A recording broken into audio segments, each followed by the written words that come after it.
welcome into another episode of Restaurant Hoppen. I'm your host, Dan Hoppen, and I am so excited for today's conversation. A, because I love bourbon, and that's the topic that we're going to be talking about today. But B, we get to talk about a whiskey brand that was founded and made a name for itself in Omaha a long, long time ago. And then it went dormant for like 100 years until this man, my guest today, resurrected it. I'm so excited to introduce the owner of Golden Sheaf Bourbon, David Young. David, welcome to the show. Thank you, Dan. I appreciate it. You've come bearing gifts, which we appreciate. And this other debonair individual sitting here next to me, this is Will Birge. He is the owner of Mealbox and a good friend of mine. Basically, I enjoy bourbon, but I'm not an expert by any means. This guy knows what he's talking about. So I was like, if we're gonna talk bourbon intelligently, I need a co-pilot here. So he's going to be my co-pilot today as we discuss some delicious bourbon. Absolutely. Thanks for having me. So the very first thing that I want to get into today is just what Golden Sheaf is. Because I'm going to be honest, I wasn't really aware of it until probably a couple months ago. And as I dug in doing my research for this, Golden Sheaf has a rich history. Right. So when you're describing Golden Sheaf to somebody for the first time, somebody who doesn't know about it, how do you describe it? Yeah, and it doesn't surprise me that you've not heard of it in the past or you're not familiar with it. So Golden Sheaf goes back to 1866, was born in Omaha in the district of Nebraska. So the year before Nebraska became a state. And just a few of the wave top factoids, Golden Sheaf, the producers of Golden Sheaf grew to become the third largest distillery in the country. Pre-prohibition. That's a pretty big deal when you consider things like the volume. Their volume generation by day was 13,000 gallons, which Holy is cow. massive. And a little bit of the history of how it evolved and eventually went away. You can imagine the byproduct producing 13,000 gallons of liquid a day, so the spent grains, and they would donate that, give it to their farmer friends, pig farmers, cattle farmers, and then they recognized that was a resource they were giving away. And so they themselves invested in some land and some livestock, and they actually started the Omaha stockyards. Wow. So Wow. leading up to Holy Prohibition. Cow. Yeah, it's strange that not a lot of folks are familiar with Golden Sheaf, but most everyone, at least, from the area, are familiar with Omaha, Nebraska, are familiar with the Omaha stockyards. So leading up to Prohibition, there was the temperance movement, which heavily influenced Prohibition and ultimately led to the stopping of production and sales of alcohol. Well, Golden Sheaf, the producers were one of 8 distillers in the country invited to continue distilling for medicinal purposes, invited by the federal government, and they declined because they had already pivoted and focused on the cattle industry. So Golden Sheaf was shut down in 1920. And like you said, 100 years later, we brought it back. Wow. So how did you become aware of it, and what made you interested in it? So I love bourbon. I'll start with that. And when I get into something, I get into something. I'm really passionate about it. And over the years, I enjoy the backstories, the history, the variety, and the geography, all of the different, the cultural, brings people together. It's a resonator. And I stumbled upon this just kind of researching local distilleries and looking for something new that I wasn't aware of. And I stumbled upon this, and it sort of just stopped. There's not a lot of information, or there wasn't at the time, about Golden Sheaf on the internet. And so I found myself in some of the local government buildings in basements, researching,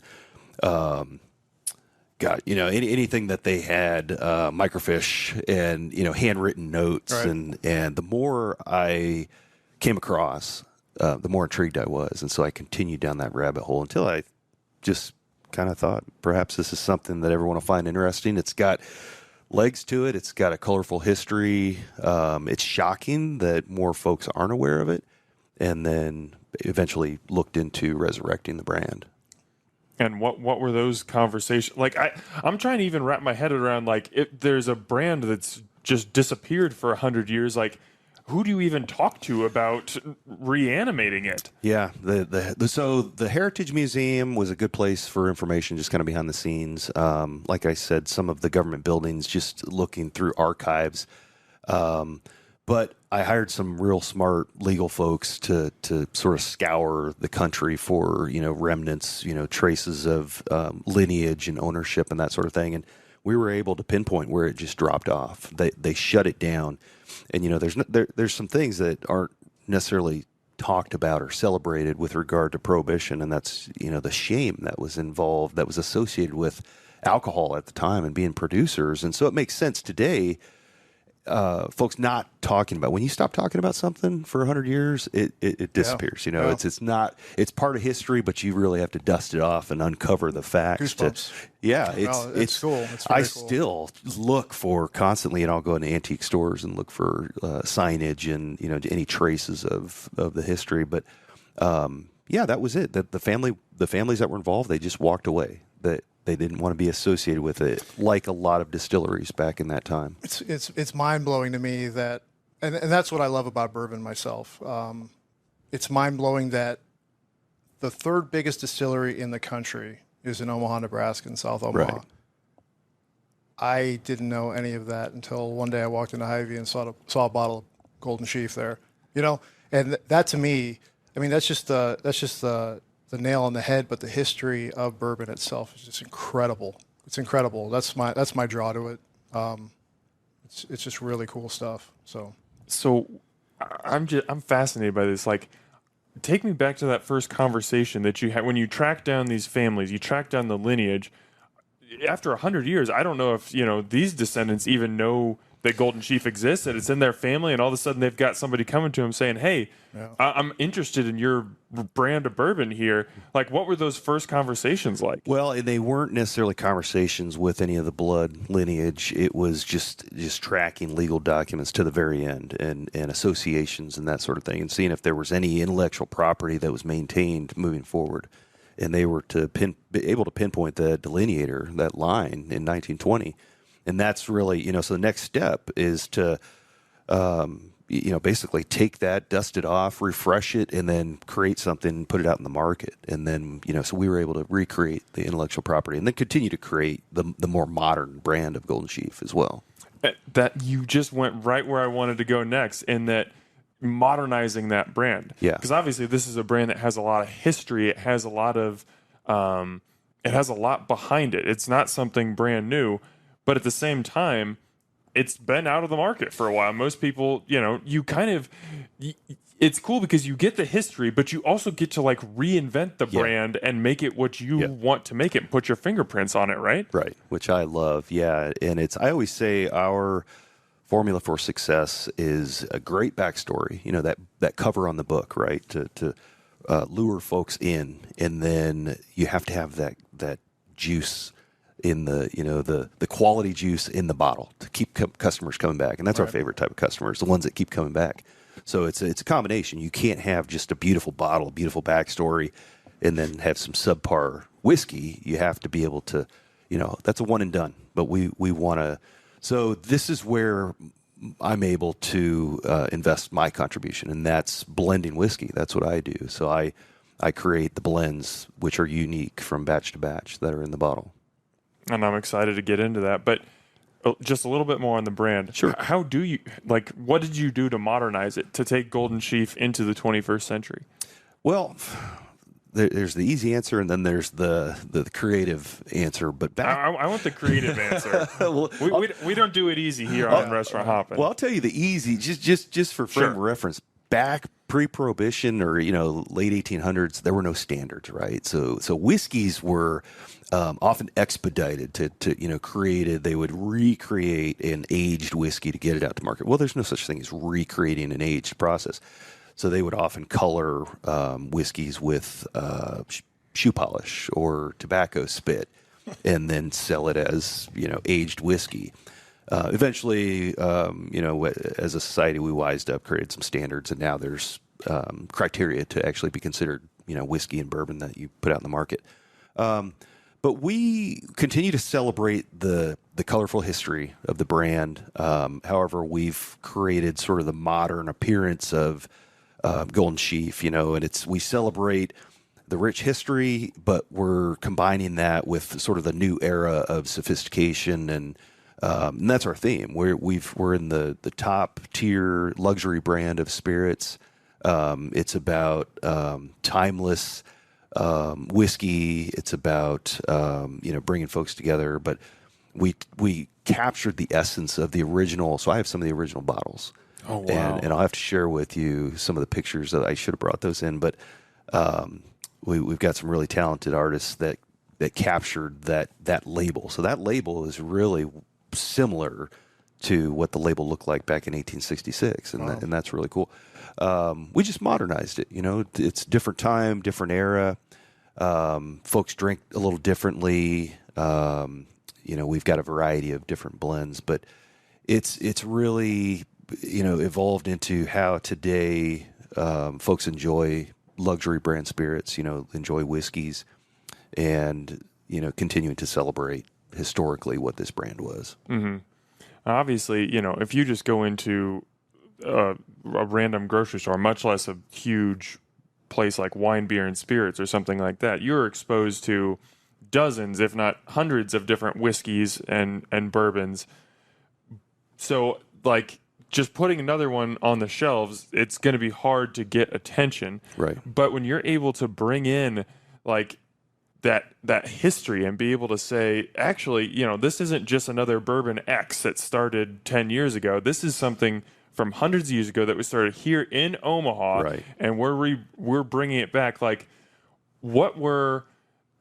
As you're talking to retailers and suppliers and you're trying to sell them on this, what were those conversations like? Were they just like, whoa, this exists? Yeah. It's you tell the story, and a lot of folks that from the local area, they'll look at you like you're crazy because they've not heard of it. And then to kind of do the 1-2 punch, tell them a really cool story, and they want you to back it up. So then you kind of come out with the antique bottles and the antique glasses that I have, which I try to leave at home as often as possible. I'm just I have nightmares about one of those shattering. I have very few of them.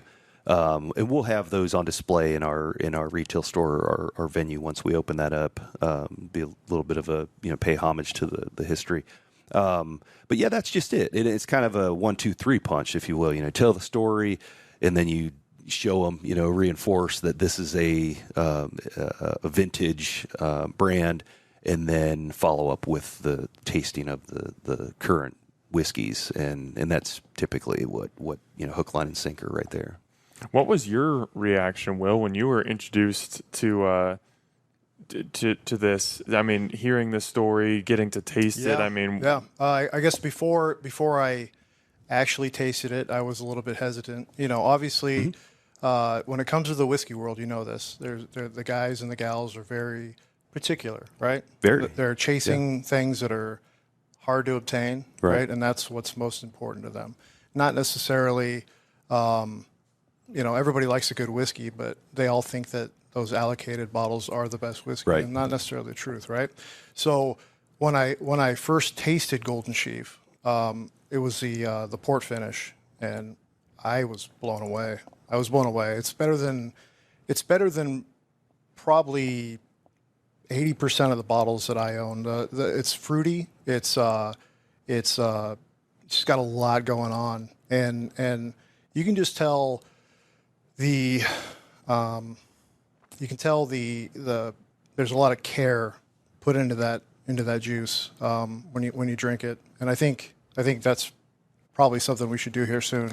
Just to get the juices flowing, because when you're talking about a product that's relatively new in the market, right? What, 3 or 4 years now? It's been released. 2020. Yeah. I think there's a lot of exposure that needs to happen, and the only way to do that is to get it in your mouth, right? Right. So, I think I'm a huge fan. Yeah. Well, I appreciate that, especially coming from someone of your skill and talent, and the quality of your products. Being a chef, I tasted very, very little so far. Sure. But man, gosh, I mean, it's all about detail, right? Our worlds collide quite a bit. Absolutely. That's what's cool about it is, you do a lot of blending with liquids. I do blending with foods, and that's what makes a great dish. That's what makes a great whiskey. Right. And and you do a great job of it too. Well, you do as well. You do as well. Thank you. Well, David, I mean, you were kind enough to bring in several different bottles of Golden Sheaf in here. If we were to try one right now, which one would you recommend? What's a good starter? That's always a tough question. So if we were to try them all, we just start with bourbon, and then which is the second one there. Yep. This is Bourbon Batch 3. So we started with Bourbon Batch 1 back in 2020. That was the first release. That was actually the original recipe. Right. I'll go ahead and pour us a little bit here. Sure, thank you. I did bring the port finish, Will. It's right there. Port finish bourbon. We also have port finish rye. Obviously, the night I was trying them, right? Lot going on, a lot Right. of bourbons. So it's nice to sit back and when you drink it, try to pick out the little nuances and flavors. It's a lot of fun. Yeah. So this is like I said, Bourbon Batch 3. It's 105 proof. It's a blend of 3. So this is my process. I source aged barrels. I'm not a distiller. I'm a blender. And, there's some uniqueness to that. So I don't only source from one particular place. I'm constantly on the search for new ingredients, if you will. Absolutely. Checking out smaller distilleries, large distilleries, and I'll broker those barrels. Sometimes buy one barrel at a time. Sometimes you buy 100. And always considering these as ingredients, components of a whiskey blend. So this is a blend of 3 different whiskeys from Indiana, Kentucky, and Louisiana. So this is it. So this is a 9.5-year blend, which is, pretty mature for the bourbon world. Cheers, guys.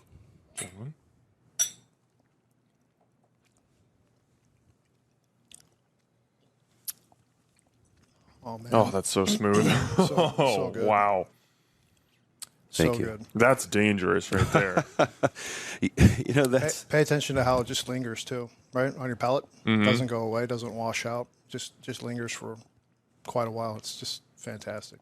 So I failed as a host. I don't think I did a good enough job introducing Mealbox. I was just kind of like, oh, here's Will. He's the owner of Mealbox. all good. I want to catch anybody up. If you are unfamiliar with Mealbox, you need to change that about yourself because the meals that this guy creates are fantastic. So this is a company where he puts out a different menu every week. You place an order. He comes, delivers it to your door in a package, a microwavable package. You put this food in your microwave, and what comes out is a dish that is restaurant quality. And I do not say that because you're sitting here. I say that because I fully believe it. Sarah and I have gotten so many meal boxes, and we've loved every one of them. So we are talking about a high caliber chef here. And I'm just really curious, like, as you're drinking this, and like you said, you're processing those flavors, does your mind immediately start thinking, how could I pair this with things, or how could I use this in my cooking? I have to be in a certain mood for that to occur. Sure. Right? I appreciate this on a whole different spectrum of my craft. It's something that I can never do, or never really would want to do, and that's where I draw the line at my appreciation for things. I could never take 10 years out of my life to distill something, age it in my own little warehouse. Right. I couldn't do that. So I appreciate it as something that I can detach myself from cooking. On the other hand, when I drink it, right, if we smell it, I get fruit, I get apples, I get berries. I get caramel, I get vanilla, I get all kinds of crazy flavors out of these bourbons. And when you coincide that with food, the pairing is kind of limitless. You can do so much with a really good whiskey in your food. And cooking. It's simplicity, right? So you take a good bourbon like this. It has a really good fatty, oily mouthfeel.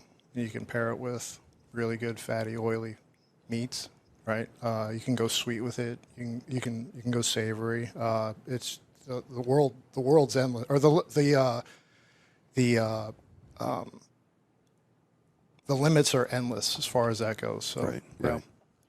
So I'm curious what it was for each of you, and this obviously is on varying levels, but what drew you to bourbon? I mean, obviously, David, you've gotten very, very into bourbon, but Will, you're an enthusiast too. You haven't resurrected a 100-year-old no. company, but still, you've gotten very into bourbon. Like I enjoy bourbon, but when we went out to dinner and you were talking about your process on how you're just picking your drink, I'm like, whew, I'm in double A. I'm playing with the guy who's in the majors here. So for you guys, what is it that draws you to bourbon? What is it about this that makes you go, this is something that I not only like to drink, but I'm fascinated in. I want to learn more about it. Yeah. So I've got a pretty big bar at home, just a bourbon bar. And it's my disconnect from a busy, stressful life, right? I'm in no way like a big drinker.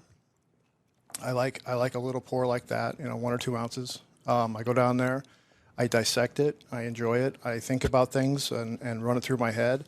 And I guess what originally got me into bourbon was my dad was a whiskey drinker. Okay. I remember when I was maybe 5 years old, I went up and drank a little bit of his scotch, I think it was at the time, and was disgusted by it. Of course. And then you hit your 20s and you start drinking a little bit more, and right. It's Jim Beam, Jack, and all that stuff. And then there's just like a little switch that goes off in your head, and you're like, oh, I'm going to try the nicer stuff, and you think that's like Johnny Walker Black or something like that. But you kind of graduate and grow. And I guess as of now, I won't buy anything that's under 100 proof. It's got to be a higher proof, higher flavor. That's how I make my decisions now. I do a lot of reading about bourbon. There's a lot of reviewers just like you out there that review bourbon, and you take their reviews and you kind of, bourbon's a little bit expensive now, right? It's not the $30 a bottle anymore. Right. So you really do your research and put everything that you've learned into what you like, and then invest in the bottle or don't, Right. So. Well, what about you, David?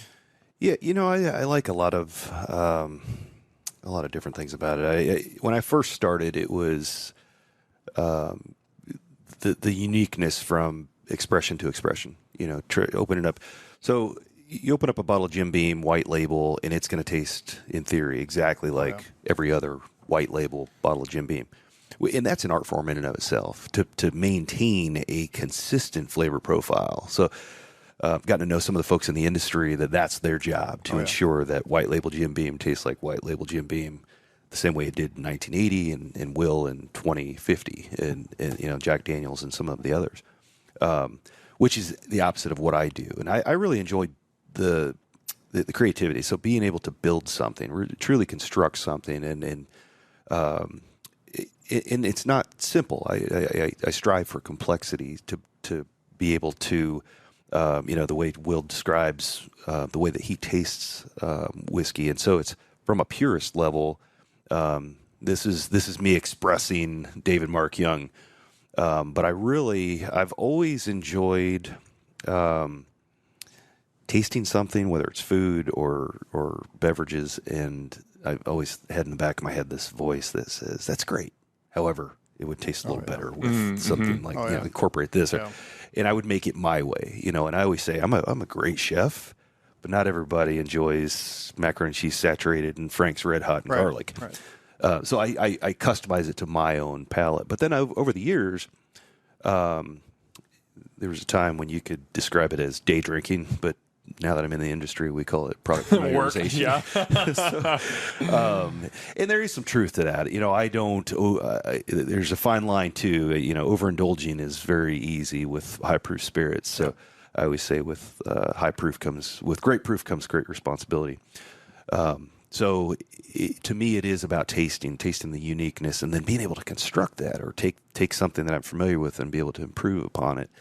I've learned that I have a bit of a photographic memory when it comes to tastes and smells, so I can recall what my baseball mitt tasted like in third grade when I played for the Orange team. Chewing on the leather piece Wow. of it, or the aroma of fresh black soil on the East Coast That's as crazy. I was weedy, helping my mother weed her garden.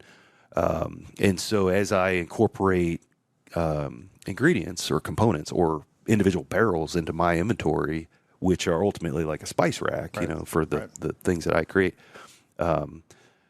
that creativity. So that's, that, and then coupled with sharing it with folks, and it's a binder, it brings people together. There's business deals. There's, people celebrate birthdays or the birth of a child, or even, the loss of a family member. It's just when consumed responsibly, it's really a neat human. It's a great touch. Brings everybody together. Yeah, It's a great touch. social component. And I love what you say about, having this versus a Jim Beam. And I'm going to make a comparison here. This is not meant to be an insult to Jim Beam in any way at all. Because like you said, it takes a skill to have that same quality every single time, to replicate the same thing. It's like, you're going to a fast food place like a Runza or a McDonald's. You're not getting anything super chefy, but you know exactly what you're going to get, and you're going to get that same burger every single time. And the quality is there. Right. It is what it is. It serves its purpose. You are more like a chef at an au courant or a boiler room, a tasting menu restaurant, where you're constantly reinventing. Your brain is constantly working, trying to pair these various different tastes and scents that you're experiencing, and you're trying to think, okay, it's not how can I create a bottle that can just be replicated time and time again, but how can I create something that is going to make a new experience for someone? It'll give them something familiar, like the Golden Sheaf brand is recognizable, but each bottle is going to give somebody a little bit different of an experience. Yep, exactly. I would just touch on that and say that consistency is a very hard thing to do. Absolutely. Because if you're not there, doing it yourself, writing it all down, it's damn near impossible. It is. It absolutely other is. people touch it, and it goes a different way. So yeah, it's a big thing, consistency, and so no knock to Jim Beam. Not at all. I'm a huge fan of Jim Beam and Jack Daniels. I was fortunate enough. I have a podcast myself, and I was fortunate enough to have Sherry Moore, who worked at Jack Daniels for 33 years, and so she started back in the 70s, and her primary responsibility at one point was to ensure consistency. And she talked about her team of 50 plus tasters that, they've got 30 or however many warehouses that age, those are the factors of flavor that we were discussing. And so within one warehouse, you could potentially have, a dozen or more different flavors going on, depending on the elevation or the exposure to the light, the wind, barometric pressure, humidity, all the things. And so those tasters had to be familiar with what areas were producing what flavor notes, and then sort of the combination of how to take those and create the standard. So insane. And especially if you think like you have a extra long dry summer, for instance, right? Exactly. And the barrels go a little bit hotter, and then the flavor changes. You got to figure out how to get that back down to Jack Daniels. It's just nuts. It's nuts. And I find that very fascinating. Super However, fascinating. I love what I do. I love the absolutely. uniqueness and the be able to pull that thread and take it a little bit, push a little bit the envelope a little bit further. But I love that. That's the inverse of what I do. Oh, absolutely. And it's fascinating. Yeah, both incredibly difficult skill sets to master, but very unique, but also both very important. So I didn't even realize this, and maybe I'm just a dummy, but until I was on your website, I didn't realize that bourbon is the only spirit category that must be produced in the United States. So it's the only spirit that is 100% American, which I think is really cool and really fascinating. Makes me love bourbon even that much more. What is it for you guys when you drink a bourbon for the first time, if you're completely unfamiliar with it, that makes you go, oh, damn, that's good. Like these guys know what they're doing when they're creating a bourbon. Go ahead, Will. Well, it's just a flavor bomb up front, one I can definitely speak on is like Weller Antique 107, right? Mm-hmm. You take a drink of that, it's like a wild cherry. It's just boom in your face. The proof isn't too high. Obviously sits at 107. Just flavor out the wazoo, and it's smooth. Not that I don't really care if it's smooth or not. I enjoy a little bit of heat, but you definitely just get a flavor bomb up front. I got that with this that I just sampled. It's just a big pop of flavor up front. Another one I can definitely say is like a Wild Turkey Rare Breed Rye. Mm-hmm. It tastes like apple pie. You're sitting there, you have a blank palate, you take a drink, and it's like, boom, this big old pop of apple pie, and it's just like, wow, this is so nice. That's kind of where I go with it. I think you've got a new tag: flavor out the wazoo. Flavor. If you want to just Will Birge, just throw that on there. I like that. Yeah. I like that. You put a little quote right there. In the Yep. I'll take that a little further. I start with the same thing, so that flavor bomb up front, but then I look for the complexity. So what's the next flavor? And as it hits various parts of your palate, how does that change? And does it continue to resonate? And then, if it's a higher proof, then you feel that, as you're swallowing it, and then what happens afterwards? Does it linger? Does it?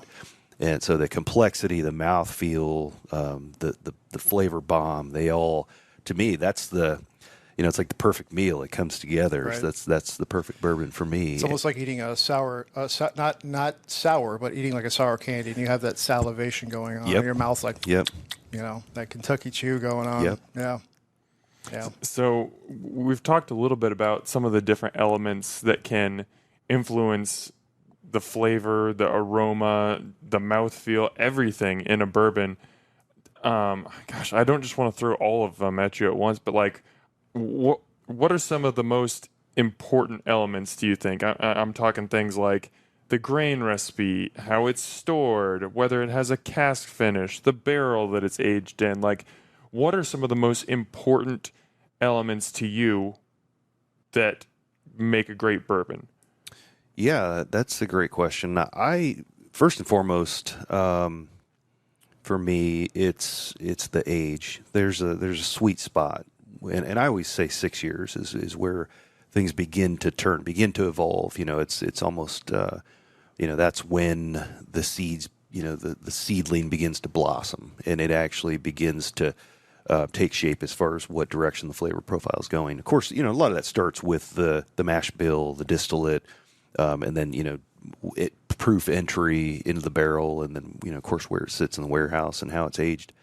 A lot of care and feeding that goes into maintaining those barrels too, to ensure that sometimes they spring leaks, and like Will said, you could have some rogue weather that perhaps can affect it either way.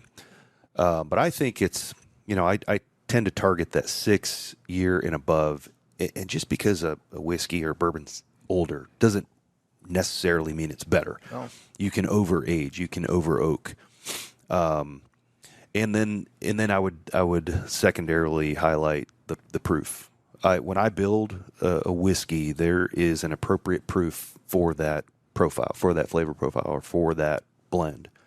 And so I target that sweet spot, that apex, where I'll take a whiskey out of the barrel at barrel strength and then proof it down and taste test it, and I'll grade it on heat. I'll grade it on flavor profile, and then I'll perform that exercise backwards, and then I'll perform that exercise blind, and then I compare all the notes to see where I'm at. And it's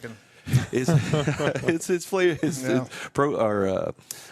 product familiarization, right. Yeah. But yeah, no, it's a good point. You always have to be careful with that. Not to mention over consuming or over tasting, because I've blown my palate out before to where you're unable to taste anything. And it happened not that long ago, and really scared me. But I learned from that, and I realized, okay, this isn't something that happens within a couple hours or even days. Sometimes it's weeks, and so that's why that detail. Oh yeah, absolutely. Sometimes it's just not a good day for tasting. Sometimes it's allergies or something that had consumed the day prior might affect how I'm tasting. And so Absolutely, there's sort of a baseline test to make sure we're on point, and then we go into the tasting exercises. Tasting exercise. Yeah. We got to think his job is bourbon. That's right. What do you have to drink every single day? Get familiarize it, and it's pretty amazing. That's again going back to it, just fascinating to me. Just really is. You'll never hear me complain about my job. And you should. I feel like I have the coolest job in the world. So pretty fortunate. You just went into your process a little bit, but I love how you described it earlier, where you were talking about, Will, when he's creating dishes, he's got a spice cabinet that he's pulling from. You've got your own spice cabinet of different bourbons that you can blend together. Yeah. When do you know, or I guess part of it might be your grading scale, but like, how do you select what goes in that spice cabinet? Like when you're tasting a bourbon, how do you decide, yes, this is an ingredient that I want to have available to me in the future? Sure. Yeah, and that's important. So as I purchase barrels, I'll mentally note that, okay, this is, or even have notes on, incorporate it into the inventory. Okay, I'll give you an example. One of the more unique flavor profiles is a Louisiana bourbon that I was able to acquire, and we bought a lot of these barrels. It's an 80-10-10, meaning an 80 corn, 10% rye, and then 10% malted barley. They're 8 years old, and they're very unique.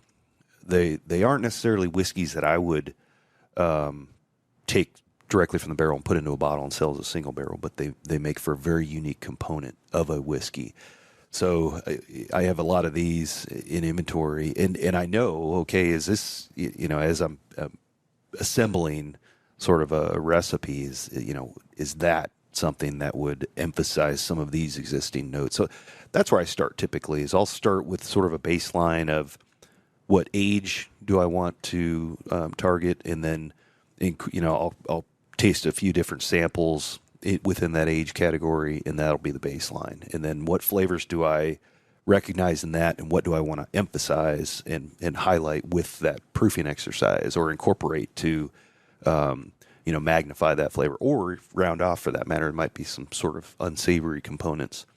So it's start with something, and then kind of navigate to it's a creative. I can't say I've ever thought I want this, and then back into it. It's typically kind of start with a lump of clay and then evolve it into whatever shape it's supposed to be in, I guess. Is it difficult to find barrels? It's getting easier. During COVID, the first batch number 1 was the original recipe, and aged wheated barrels were, I don't want to say they were common, but they were more available at the time. Yeah. And then, of course, with COVID, supply chain, everything was disrupted, right, in most, if not every industry. And so when it came time to source barrels for batch 2, that was a pivot. As a business owner, it was a pivot. I just assumed that we were going to continue to replicate the first batch.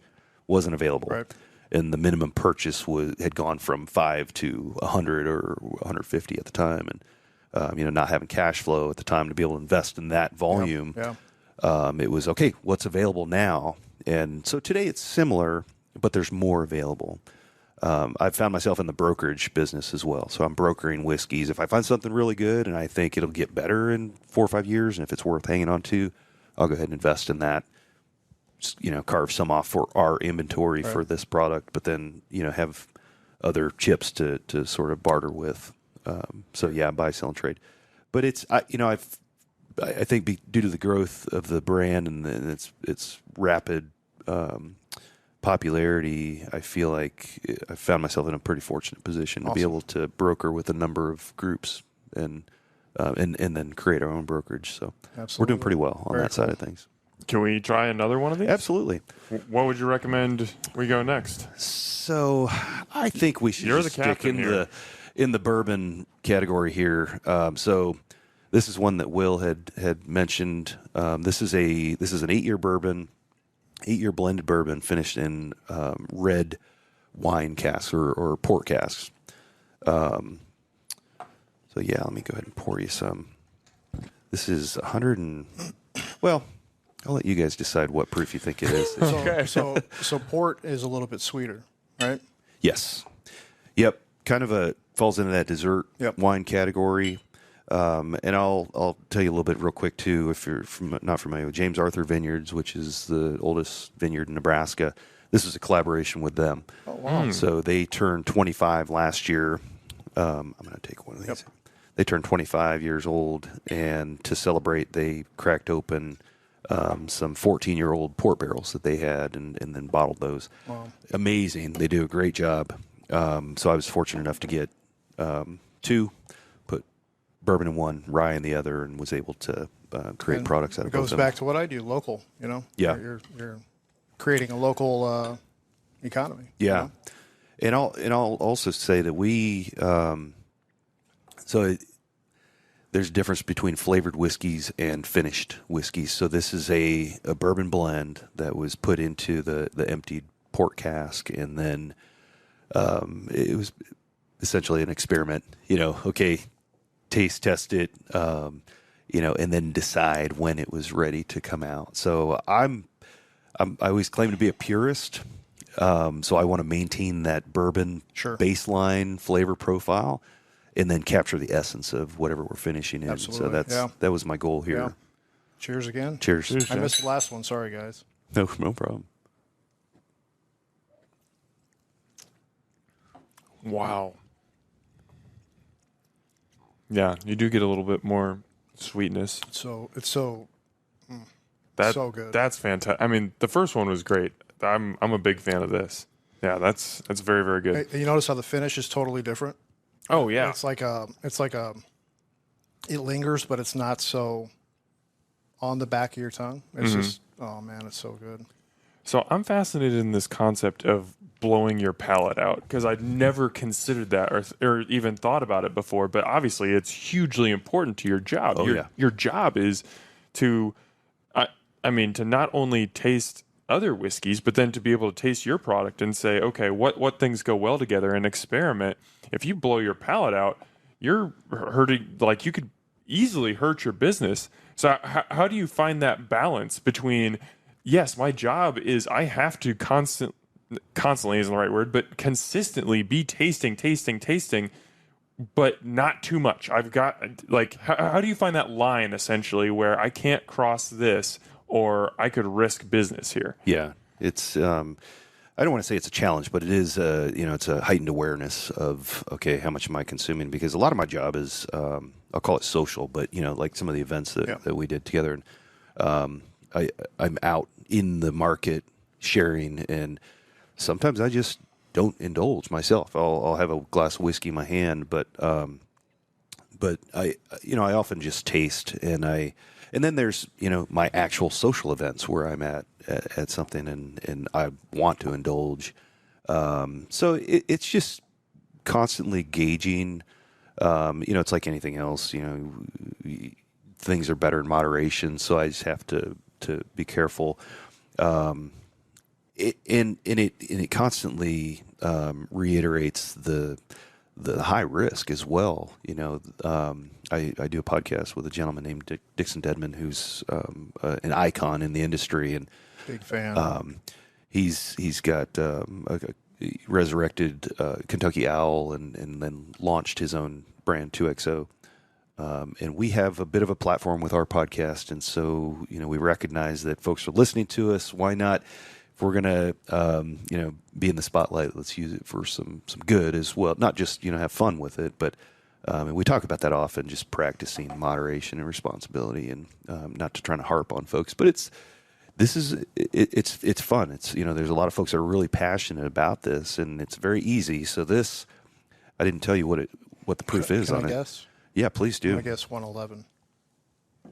You're close. I cheated. When you first got it out, I saw when you were putting it on the table. So very close, though, Will. Yeah. What are we at? 115. Wow. It doesn't drink like it. And that's that apex, right? That's where we're trying to create that flavor bomb, but then also push the heat down so it's not fire up front. So it's got such a great nose. I mean, I can just sit here and smell it forever. This is one of my favorites, and I appreciate that. Thank you. We have one a number of accolades for this. Won a double platinum award recently, and so it's. The thing is, these are limited batches. So someone just today was asking, where can we find this one? And, part of that's kind of creating the demand, but also it's just we're not trying to saturate the market with these, and we can't. We're very limited in the components that we're using to assemble them. So, but I think that's smart too. I don't know. Congratulations on the award. I mean, thank you. This is really, really, really good bourbon. Appreciate it. It really is. Thank you very much. I just, ever since I had it the first time, I've had dreams about it. It really is that good. That's flattering. I appreciate that. I'm sitting here. One thing that I think I talked to you about was you see a lot of people that don't drink whiskey come up, right? And they take a drink, they go, oh, well, walk away. One thing that every time I drink with somebody who's not a whiskey drinker is to take some time with it, right? Acclimate your palate to it, and that's especially true with the nose, right? Mm-hmm. We're kind of rushed for time, so we're taking the nose Sure. right away, and you're getting that ethanol.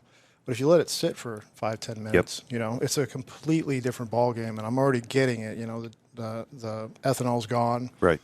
And that sweet, just fruity aroma. Oh man, it's just such a good job. Thank you. Appreciate that very much. If we have time, I know we're probably getting close here. I have one more, which is it's not even in the barrel or in the bottles yet, but it's a force to be reckoned with. And if we've got time to taste, then I'm not going to say no. Okay. It almost looks like a maple syrup. Looks pretty thick. No. This is a special barrel. So it's also from James Arthur Vineyards, but it's a white port. And it's a rye. It's a special blended rye that I put together and put in this one here. Sure. So as you pour, I'm so fascinated, like just hearing the way that you speak about these and just the knowledge that you have. I mean, it's one thing to be a whiskey enthusiast, and I mean, even Will is speaking with very, very high levels of knowledge here, but. And no offense, Will, but I don't know if you could do what David is doing and how he's got these tasting scales and he's blending whiskeys. How did you up your whiskey knowledge to get to the level where you're at right now, where you're beyond just being able to taste and say, okay, I enjoy this, I can pick out certain notes, to like this expert level? Well, I appreciate that. This has become my life. It literally all aspects of it, which I'm grateful for. I'm very passionate about whiskey and its culture. It's its own universe, just like anything else. You get into it and it's got depth to it, and that's been my mission. As I recognize this as an opportunity for a company and a brand to be able to be the face and the name of this, to really go all in, and I've invested in it. So my circles are all whiskey enthusiasts. There's a lot on social media, the whiskey enthusiast groups. I do a lot of research, and that doesn't mean just consuming whiskey, right, but understanding the history, and but also networking. I'm fortunate enough to have a lot of great connections. One of the great things about the spirit industry and bourbon industry in particular is it's a family, and folks embrace one another and they want to help one another, and I do my best to reciprocate that as well. That's why I'm trying to share what I've learned with those that the up and comers, those that are, entry level, trying to understand. I love it. And so again, just fortunate enough to have a lot of friends that have been very successful in the industry, that have grown brands, some of the biggest brands, some of the, master distillers that have been doing this for 50 plus years. Just fortunate enough to have those connections, and then share all around. Unbelievable. This is unbelievable. I made Will wait. He couldn't wait. He had to go before. It's unbelievable. That's really good. Well, thank you. Am I tasting like peanut butter in the finish? I A taste little I nutty? taste a little bit of peanut butter. I taste a little bit of creamy, almost super like creamy. creme brulee. Yeah. You know, that crispy granular sugar. Unbelievable. Something's happened here. I give credit to my girlfriend. She pulled a sample, and ever since then, it's taken this brilliant shape, and I love it. I can't wait to get this into a bottle and share it. And please take a guess at what proof you think this one is. Oh, I saw the label. Did you see? Yeah. Will and I are just a bunch of cheaters here. I took a drink about 2.5 minutes ago, and that finish is still there. Yeah. It just won't go away. That's insane. This is amazing. That's insane. I mean, yeah, that's a good bourbon. So this is actually a rye. This is I put some secret components in here, but some aged. I blended a little bit of aged high corn bourbon in with it, and then it sat in this white sweet port barrel for some time. But 122 proof, and it's. I think it's ready to go. I think we're going to get this in the bottle soon and get this out in the market. Yeah, Fantastic. Please do. This is something that people should be looking for. this is like a triple, quadruple up on kind of bottle. Yeah. This is really good. Yeah. This is special. It's fantastic. We call this Maggie's Barrel. My goodness. So you mentioned, and this was a while ago now, but it's been in my head. You mentioned a retail store. Where is that in the works? It's so we're just a handful of weeks out from opening the production space, so it'll serve multiple purposes. It'll be a bottling facility for us. We'll be able to package whiskey and get it to the distributor, and also sell it retail there in the store. I've designed a blending lab, which is my dream come true. It's my little science lab where I can have my hydrometers and whiskey samples and glasses, and then a public. I keep referring to it as a whiskey club, which is again selfishly something I want, but it'll be a tasting room. It'll also be an education center. We'll hold private events, kind of a micro private event center, but it's over by Oakview Mall. Like I said, about 2 weeks out from being able to go live with production, and then I think we're going to just maintain private events till throughout this year, and then early next year open it up to the public. Okay. Congratulations. So you. if awesome. somebody's listening to this right now and they're like, I hear Will is just like expounding on this. It's changing his life as we're sitting here. I mean, it does. If somebody is listening and is like, I need to get my hands on some Golden Sheaf now, where are some good places where they can find it? Sure. Yeah, we're fortunate enough to have a pretty big footprint here in Omaha, in Nebraska. So the larger stores, wall to wall, wine, beer, and spirits. Your local liquor stores, Spirit World, S&T Liquor, and the Rack out in Elkhorn, Old Vine Wine and Spirits, 168th and Maple, and on and on. And then also in Hy-Vee grocery stores, I've done a few collaborations that we have expressions that are exclusive to Hy-Vees on their shelves, and then all over Nebraska, we've They are got a running pretty low. large footprint. They're running low at Hy-Vee. They are running low. Yep. We also have an online presence through Mealbox.com. So we've sold in 47 states. We've grown that, and then we just recently launched in Kentucky as well. So Nice. We're continuing to scale. Well, I could seriously talk to you for hours. You are fascinating. I think this topic is so interesting, and just, I mean, I knew my knowledge was limited coming in, and now I just, like, my mind, it's just like Pandora's box has been opened of how much there is out there. That's where it starts. That's where it starts. This is where it starts.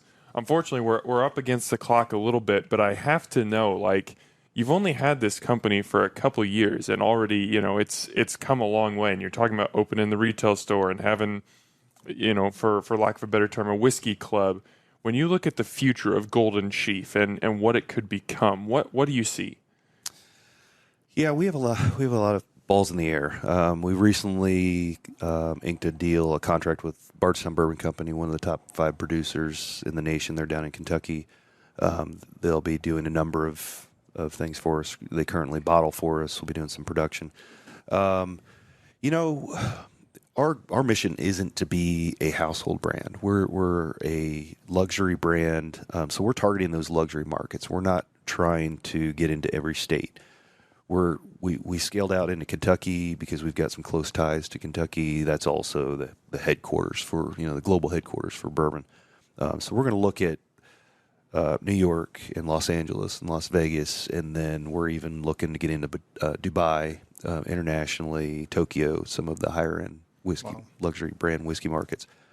Make a name for ourselves, and then we have some other smaller or lower tier price products that we'll launch, which will be standards. They'll be consistent from release to release, and but just grow this, and then we've got some other things too that will complement Golden Sheaf and just whiskey and whiskey culture. Very cool.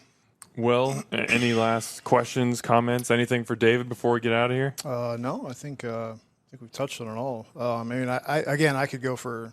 Right, we haven't touched on it all. This could be a 3-parter for all I'm concerned, But no, I thanks for your time, and thank you. It was an honor being up here with you. And, it was all my pleasure. The bourbon and rye is fantastic, and I wish you the best. Well, thank you very much. I appreciate that. Yeah, thank you, David, first of all, for bringing these bourbons out and letting us try these. This is a heck of a lot of fun, and this is getting me exposed to a higher level than I'm normally at. Sure. Whew, it's going to be hard to go back down a level after I try stuff like that. What? I get it. No, I'm saying these are better whiskeys than I would usually drink, and I'm saying it's going to be hard to go back to those whiskeys after having this. Sorry, I thought you were going to go back to work. No. Well, it's been my pleasure and honor. Thank you for having me, and it's such a great platform to be able to talk about my passion. Thank you so much. Absolutely. And Omaha, as always, thanks for eating with us.